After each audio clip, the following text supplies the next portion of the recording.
প্রিয় এইচএসসি 24 ব্যাচের শিক্ষার্থীরা, কি অবস্থা সবার? দেখতে দেখতে 4টি পরীক্ষা শেষ হয়ে গেল, তাই না? আচ্ছা, নেক্সট পরীক্ষাটা হচ্ছে তথ্য ও যোগাযোগ প্রযুক্তি। হতে পারে কারো কাছে বেশ স্বস্তিজনক একটি পরীক্ষা, হতে পারে কারো কাছে বেশ ভীতিজনক একটি পরীক্ষা। তো এই পরীক্ষাটিতে ঠিক কি কি স্টেপ ফলো করলে, কি কি টিপস অ্যান্ড ট্রিক ফলো করলে তোমরা পরীক্ষায় ভালো করতে পারো সেটি নিয়ে এই ভিডিও। তো এই ভিডিওটিতে আমরা আসলে শেয়ার করব যে আমি তোমার জায়গায় থাকলে আসলে কি কি টিপস অ্যান্ড ট্রিক্স ফলো করতাম সে ব্যাপারগুলোতে। তো আমরা শুরু করি হচ্ছে প্রতিটা chapter wise, step by step. তো প্রথম দুটো চ্যাপ্টারকে একসাথেই বলি, কারণ দুটো তো একদম বর্ণনামূলক, তাই না? আচ্ছা, ঠিক আছে। তো প্রথম দুটো চ্যাপ্টারে যে জিনিসটা ভালোভাবে ফলো করতে হয়, তুমি আসলে কোন কন্টেন্টটা বলতে চাচ্ছ। ধরো তুমি বলতে চাচ্ছ বায়োমেট্রিক সম্পর্কে, বলতে চাচ্ছ জেনেটিক ইঞ্জিনিয়ারিং সম্পর্কে। তুমি যখন এই দুটো চ্যাপ্টার থেকে কোনো প্রশ্ন উত্তর করতে যাচ্ছ, তখন প্রথম প্যারাতেই তোমার প্রশ্নের টাইপটি, অর্থাৎ তুমি কি নিয়ে একটু পর বলতে যাচ্ছ, এই কথাটা যেন একদম স্ট্রেট ফরওয়ার্ড ক্লিয়ার কাট থাকে।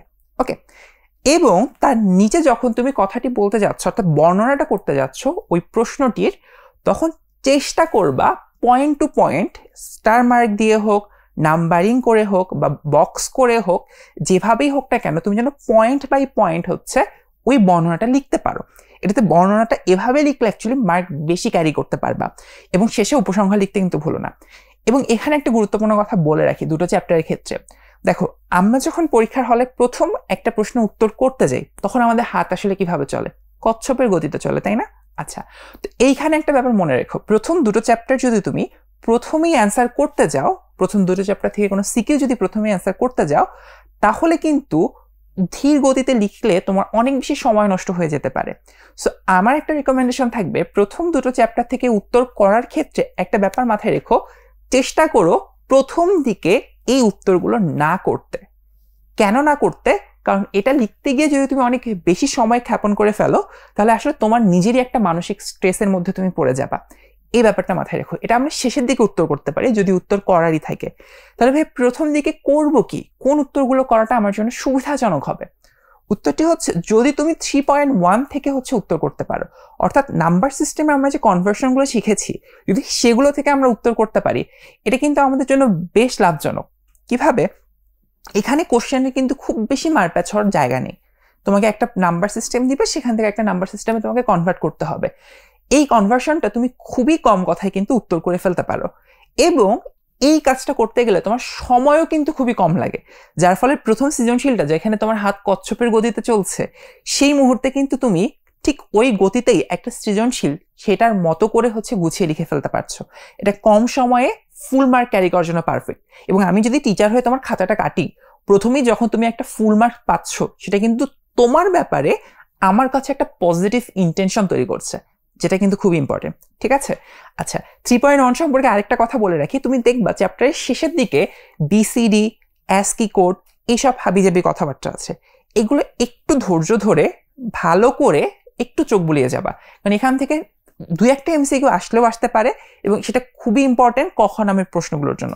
আচ্ছা, এখন ক খ নাম্বার প্রশ্নগুলোতে আরেকটা ব্যাপার বলে রাখি, যে তুমি হয়তো চিন্তা করতে পারো যে আসলে ভাই ক খ তো অনেক বিচ্ছিন্নভাবে আসছে, আমি কোনটা নিব বা কোথায় থেকে পড়লে আমার জন্য অনেক বেশি সুবিধাজনক হয়।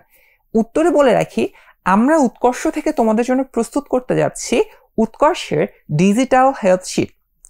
এই ডিজিটাল হেল্প শিটে বিগত বছরগুলো আমরা অ্যানালাইসিস করে যে প্রশ্নগুলোকে অনেক বেশি আসতে দেখেছি, যে প্রশ্নগুলো অনেক বেশি ইম্পর্টেন্ট বা যে প্রশ্নগুলো ভবিষ্যতেও আসতে পারে, এর সম্ভাবনা অনেক বেশি প্রবল, সেগুলোকে তোমাদের জন্য সামারাইজ করে উত্তর সহকারে একটা শিট প্রস্তুত করেছি। ভাই শিটটা কোথায় পাবো? শিটটা হচ্ছে, তুমি এই ভিডিও ডেসক্রিপশনে যদি চলে যাও, তাহলে তুমি এই শিটটা পাবা। পাশাপাশি উৎকর্ষ পরিবার যে গ্রুপটি রয়েছে, আমরা সেই গ্রুপটিতেও এই শিটটি গুগল ড্রাইভের মাধ্যমে শেয়ার করে দেবো। ঠিক আছে? এটা তোমাকে অনেক হেল্প করবে ক খ এই প্রশ্নগুলো সলভ করার ক্ষেত্রে। এবারে আসি 3.2 এর ক্ষেত্রে আমরা কিভাবে প্রস্তুতি নিব। 3.2-তে আছে কি কি? আমাদের কিছু হচ্ছে ট্রুথ টেবিল আছে, আমাদের কিছু হচ্ছে ডিভাইস আছে, এক্সর গেট বলো, নর গেট বলো, ন্যান্ড গেট বলো, এই ব্যাপারগুলো আছে। ডিভাইস অঙ্কন করার ব্যাপার আছে। চেষ্টা করব ডিভাইস অঙ্কন করার ক্ষেত্রে আমরা রাফে গিয়ে, অর্থাৎ খাতার একদম শেষে গিয়ে যতটুকু আমরা শিওর না উত্তর করার ক্ষেত্রে, ততটুকু আলাদা করে অঙ্কন করতে। যখন আমি অঙ্কন করে ফেলেছি যে আমি আসলে কি কি উত্তর করতে যাচ্ছি এবং আমার অঙ্কনটা কি হতে যাচ্ছে, আমার স্ট্রাকচারটা কি হতে যাচ্ছে, একটা ওভারভিউ পেয়েছি, আমি বলছি না তোমাকে পুরো অঙ্কন করতে হবে এবং মেপে মেপে করতে হবে, তুমি জাস্ট খসড়া যত দ্রুত করতে পারো তত দ্রুত করে ফেলবা। যখন তোমার আইডিয়া হয়ে গিয়েছে যে তুমি আসলে কি করতে যাচ্ছ এবং প্রশ্নে তোমার কাছে কি চাচ্ছে, তুমি আসলে সেই উত্তরটা পয়েন্ট টু পয়েন্ট লিখতে যাচ্ছ, তখন তুমি খাতায় এসে অ্যাকচুয়ালি ডিভাইসটা সুন্দর মতো আর্ট করে ফেলতে পারো বা সার্কিটটা খুব সুন্দর মতো আর্ট করতে পারো। ঠিক আছে, ট্রুথ টেবিল দেখেও কিন্তু ডিভাইস চেনাটা খুবই ইম্পর্টেন্ট। এখান থেকে বিগত বছরে বেশ কিছু প্রশ্ন এসেছে এবং ডিভাইস থেকেও ট্রুথ টেবিল অঙ্কন করে ফেলাটাও almost similar type of important. আচ্ছা, এখানে একটা কথা বলে রাখি, খুব বেশিরভাগ ক্ষেত্রে যেটা হয়, তুমি রেজিস্টার কাউন্টার নিয়ে অনেক বেশি ভয়ে থাকো, বাট বিগত বছরগুলো প্রশ্ন অ্যানালাইসিস করে যেটা দেখা গিয়েছে যে রেজিস্টার কাউন্টার থেকে খুব বেশি প্রশ্ন আসছে না, সংজ্ঞামূলক প্রশ্ন বেশি আসছে, যে রেজিস্টার কি, কাউন্টার কি, এটার কাজ কি, কিভাবে কাজ করে, এই ব্যাপারগুলো। এখানে একটা হ্যাক বলে রাখি, কনভার্সনের ক্ষেত্রে 3.1-এ তুমি যখন একটা নাম্বার থেকে একটা নাম্বারে কনভার্সন করছো, তখন ক্যালকুলেটরের উপর ডিপেন্ডেন্ট হওয়ার একটা টেন্ডেন্সি থাকা খুবই ভালো, কারণ তোমার একটা কনভার্সন ভুল হয়ে গেলেও যেতে পারে হাতে হাতে ক্যালকুলেশন করতে গিয়ে, বাট তুমি ক্যালকুলেটরে কিন্তু শিওর হয়ে নিতে পারবা। পাশাপাশি এমসিকিউ এর ক্ষেত্রে ক্যালকুলেটরের উপর বেস করে কনভার্সন করাটা কিন্তু খুবই ইম্পর্টেন্ট, এটা শিখে ফেলাটা খুবই ইম্পর্টেন্ট। যারা জানো তো তারা জানোই, আর যারা জানো না তারা 1-2 ঘন্টার মধ্যে, 1 ঘন্টাও লাগবে না, এর থেকে কম সময় তুমি আসলে শিখে ফেলতে পারবা, ইউটিউবে একটা ভিডিও দেখে ফেলতে পারো। আচ্ছা, এবারে আসি হচ্ছে চ্যাপ্টার 4-এ HTML।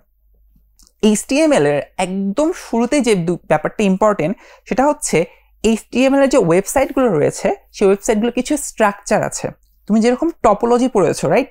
টপোলজিতে কিছু স্ট্রাকচার দেখেছো না, যে কোন টপোলজির জন্য কি রকম স্ট্রাকচার, সেটা কি কি সুবিধা আছে, এটা কি কি অসুবিধা আছে। HTML এর ক্ষেত্রে কিন্তু সিমিলার কাইন্ড অফ কিছু স্ট্রাকচার আছে। এইগুলো ওয়েবসাইটের স্ট্রাকচারগুলো, ওয়েবসাইটের কাঠামোগুলো, এই ব্যাপারগুলো হচ্ছে তুমি ভালো করে দেখে রাখো, এখান থেকে একটা সিকিউ আসার চান্স অনেক বেশি। তারপরে তুমি যদি হচ্ছে কোডের কথা বলো, HTML এর কি কি কোড আসার জন্য গুরুত্বপূর্ণ, আমি প্রথমেই বলবো সেটা হচ্ছে টেবিল। টেবিল কিভাবে ফর্ম করে, একটা টেবিলে কোনো একটা ইমেজ কিভাবে অ্যাড করতে হয়, একটা টেবিলে রো স্প্যান কিভাবে করতে হয়, কলাম স্প্যান কিভাবে করতে হয়, এই ব্যাপারগুলো খুব ইম্পর্টেন্ট। এটা হাতে হাতে অন্তত একটা টেবিলের জন্য কোডটা তুমি লিখে রাখো। পরীক্ষার খাতায় কিভাবে উত্তর করবা, যদি তুমি শিওর হয়ে থাকো যে কোডটা কি রকম, তাহলে তো করে ফেলতেই পারো। আর যদি শিওর না হয়ে থাকো, আবারও আগের কথা, তুমি খসড়া করো, খসড়া করে হচ্ছে ঠিকঠাকভাবে বুঝে নাও কোডটা কিভাবে করতে হবে, দেন খাতায় এসে হচ্ছে করে ফেলো। করার ক্ষেত্রে মাথায় রাখো তুমি কতটুকু জায়গা জুড়ে করছো, এটা খুবই ইম্পর্টেন্ট। জায়গার শুরুতে যদি তুমি স্টার্টিং ট্যাগটা লিখে ফেলো, এটার ক্লোজিং ট্যাগটা কিন্তু অবশ্যই অবশ্যই শেষে লিখে ফেলবা, কারণ অনেক ক্ষেত্রে হয় কি, স্টার্টিং ট্যাগ লিখে ফেলেছি বাট ক্লোজিং ট্যাগ লিখিনি, তাহলে কিন্তু একটা ভুল হওয়ার চান্স থাকে। সো শেষের দিকেও একবার রিভাইজ করতে পারো যে প্রত্যেকটা স্টার্টিং ট্যাগের জন্য তুমি আসলে ক্লোজিং ট্যাগ রেখেছো কিনা। তো চ্যাপ্টার 4 এভাবেই হচ্ছে তুমি খুব সহজেই দক্ষতার সাথে হচ্ছে আয়ত্ত করে ফেলতে পারবা। চ্যাপ্টার 5-এ চলে আসি। প্রথম দিকেই তোমাদের কি রয়েছে, অ্যালগরিদম ও ফ্লোচার্ট রয়েছে। অন্তত একটা অ্যালগরিদম ও ফ্লোচার্ট খুব ভালো করে আজকে বাসায় বসে হচ্ছে তুমি খাতায় লিখে ফেলো নিজের মতো করে। লেখার ক্ষেত্রে মাথায় রাখবা, খুব ভালো হয় যদি তুমি হচ্ছে ফ্লোচার্টটা হাতের ডান দিকে রাখো এবং সেটা অ্যালগরিদম হাতের বাম দিকে লিখো, পাশাপাশি যদি লিখো। এইটা লেখার সুবিধাটা কি, যখন আমি টিচার হয়ে তোমার খাতাটা কাটছি, আমি যখন দেখছি যে প্রথমে পয়েন্টে তুমি বলছো যে হচ্ছে অ্যালগরিদম শুরু হচ্ছে এভাবে, এবং ঠিক তার কোরেসপন্ডে আমি ওই অ্যালগরিদমটা দেখতে পাচ্ছি, সেই ফ্লোচার্টে দেখতে পাচ্ছি, এই ব্যাপারটা কিন্তু তোমার ব্যাপারে আমার কাছে একটা পজিটিভ ইন্টেনশন ক্রিয়েট করে। এটা তোমার জন্য খুব ভালো মার্ক নিয়ে আসবে।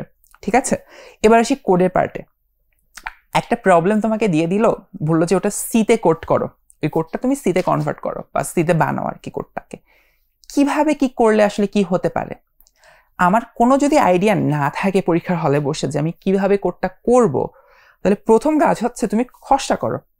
খসড়া করে তুমি একটা আইডিয়া নাও তুমি কিভাবে কোডটা করবা, দেন সেটা এসে হচ্ছে কোডে ইমপ্লিমেন্ট করো, খাতায় ফাইনালি লিখো। এবং এক্ষেত্রে গুরুত্বপূর্ণ টিপস হচ্ছে ফর লুপ, ফর লুপকে কিভাবে হোয়াইল লুপ এবং ডু হোয়াইল লুপে কনভার্ট করা যায়, এই ব্যাপারটা একবার হলেও বাসায় প্র্যাকটিস করে যাও, কারণ বিগত বছরগুলোতে এখান থেকে অনেক প্রশ্ন এসেছে। তো এই ব্যাপারগুলো খুব ঠান্ডা মাথায় পরীক্ষার হলে ইমপ্লিমেন্ট করে চলে আসো। পরীক্ষার আগের রাতে হচ্ছে ঘুমটা খুব ইম্পর্টেন্ট, এটা ঠিকঠাকভাবে দিও। এই টিপস অ্যান্ড ট্রিক্সগুলো যদি তোমরা ফলো করো ঠিকঠাকভাবে, তাহলে ইনশাআল্লাহ তোমাদের পরীক্ষা অনেক ভালো হতে যাচ্ছে, এবং সেই পরীক্ষার জন্য শুভকামনা রইল। সবাই ভালো থাকো। আসসালামু আলাইকুম রহমতুল্লাহ।